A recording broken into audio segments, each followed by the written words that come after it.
that comes with much angst. Thousands of international students here in Canada are worried about their future in this country. The protest is happening coast to coast from PEI to Ontario to Manitoba and British Columbia.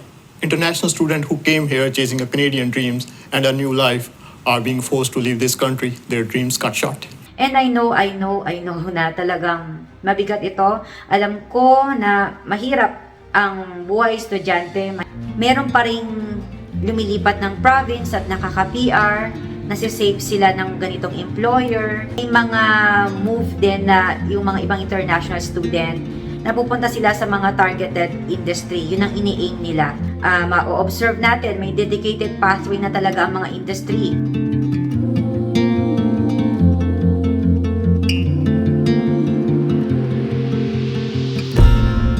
We are less than 2 weeks away from the start of the school year, and for a segment of our population, that comes with much angst. Thousands of international students here in Canada are worried about their future in this country. This is a topic that's being explored in a 30-minute special by Omni News Punjabi. And joining us now in studio is Omni reporter Jaspreet Pandya. Jaspreet, thank you so much for being with us today. I know that this is a story that a lot of people have also expressed concerns about, including many of the 50,000 international students in our country right now. You spoke with them. Walk us through what they're worried about.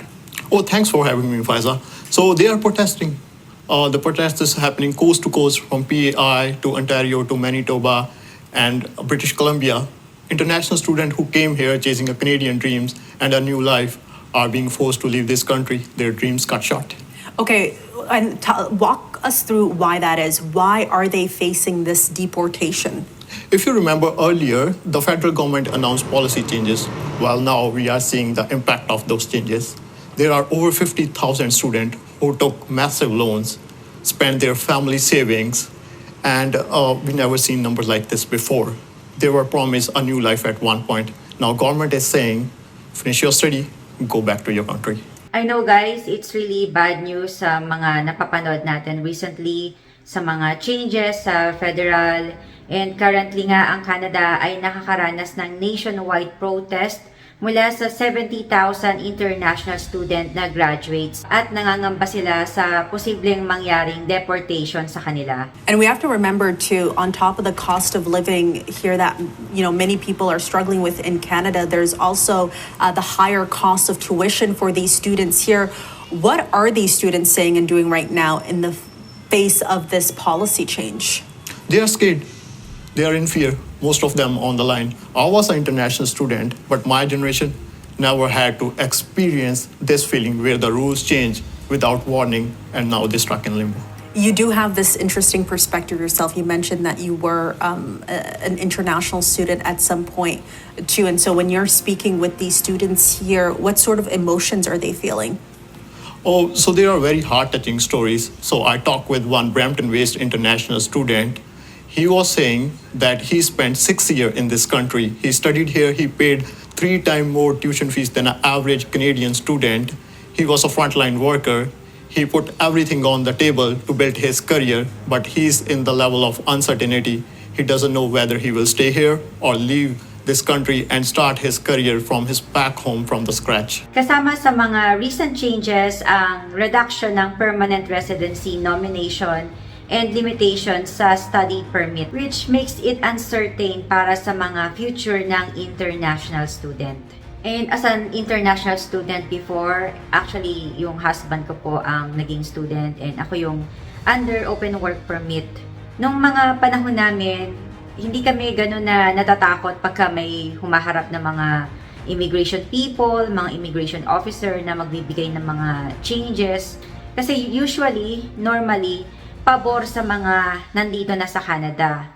Since ang daming changes talaga, ang daming nangyari din nang biglang dumating itong pandemic. So, noong mga panahon na yon, halos pabor ang mga decision ng immigration sa mga nandito na sa Canada. But now na natapos na ang COVID, nag-iba na rin ang economic needs ng Canada and nagre-retro effect na ito sa immigration. At isang Indian group na sumusuporta sa mga international student ay binibigyan diin nila na maraming student, specifically mga Indian students, na marami yung nagtapos and nag-aalala na pwede na silang ma-deport dahil sa patapos na rin ang kanilang postgraduate work permit at hindi pa rin na pa-process, hindi pa rin sila nagiging eligible for permanent residency. And isa pa din yung mga worries nila na marami daw sa kanila yung talagang in-invest ng kanilang kabuhayan, ng kanilang ipon, and yung iba ay dumaan din sa talagang malaking loan para lang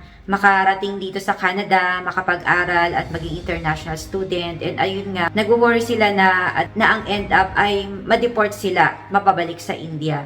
And I believe na actually hindi lang din mga Indians, may mga ibang lahi din na same scenario, na marami din talaga ang nag-invest ng kanilang pera and mga kabuhayan para lang makarating dito sa Canada and hoping in the future na maging permanent resident at maging citizen after. Pero ayun nga, dahil sa recent changes, sa mga sunod-sunod na pagbabago ng immigration, ay lumalabo na ang kanilang pangarap na makapag-stay dito permanently sa Canada. Malaki yung naging papel ng mga international student during the pandemic. May mga iba na naging frontliners, especially no na kulang din talaga yung tao. Alam naman natin na grabe talaga yung naging epekto ng pandemic. Naging party ang mga international student na makasurvive ang Canada. Pero ayun nga, sa pagtapos ng COVID season, ay nag-iba rin ang economic needs. Talagang napansin ko rin na after ng pandemic, tumaas yung numbers ng international student, ng mga temporary workers, and nag-open na rin kasi ang border. And talagang marami yung nakarating dito, nagkaroon ng massive immigration, nagkaroon ng influx ng mga temporary foreign residents dito sa Canada. And ayun nga, the sad reality ay nagko-collapse ang system, ang healthcare, ang public services, ay hindi handa sa ganoong influx ng temporary residents na dumating. So ngayon po, ang demands ng mga nagpo-protest ay magkaroon ng PGWP extension o yung work permit extension nila, and magkaroon ng clear pathway para sa mga international student.